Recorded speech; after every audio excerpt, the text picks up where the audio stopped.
At 11, troubling new allegations about Mecklenburg County and how it's running its social services department. Our investigates team obtaining a letter sent from state regulators to the county today. That letter outlines a slew of violations involving child welfare cases. Chief among them, Dominique Moody's death.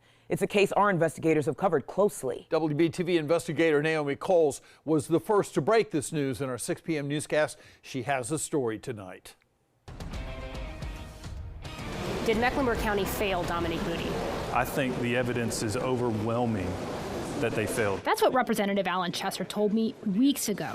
On Wednesday, a letter from the North Carolina Department of Health and Human Services put new meaning on those words. State investigators told Mecklenburg County Social Services that they are being put on a correction plan after finding numerous systemic violations in how the county is handling its child welfare cases. Cases like Dominique Moody, who we reported in January had died of severe abuse and neglect after the county had failed to find evidence of abuse in 5 different investigations at her home. The state's investigative findings come after family first raised the alarm to me in January. The system has blood on its hands.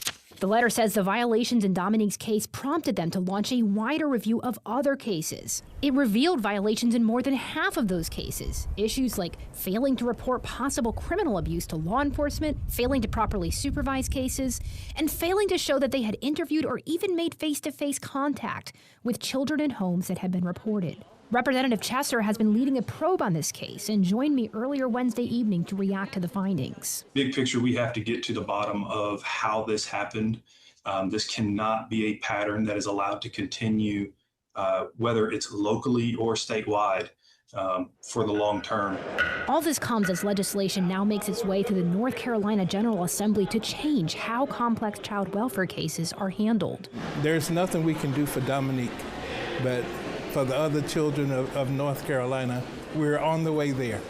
County officials told me in a lengthy statement that they are cooperating with the state and they've begun the process to, quote, improve and strengthen their child protective services. County Manager Mike Bryant saying he's allocating millions in his proposed budget to add more staff.